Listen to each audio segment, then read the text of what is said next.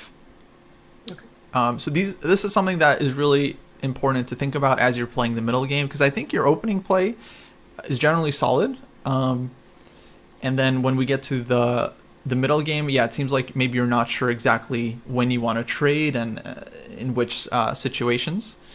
And then the second thing I notice in middle games in particular is that we want to focus on improving your pieces as much as you can. I think there are a couple moments you like started making pawn moves, and yeah, those are not often the most helpful depending on the situation, especially if you have pieces that can get into the game, or if you have some kind of problem like one of your pieces is pinned and you need to kind of like liquidate that pressure.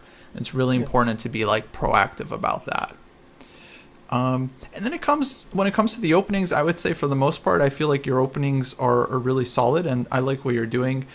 Just the one thing that we talked about when you're playing white is you want to try not to be too ambitious when we're playing d4. So like that means like bringing the queen out too early.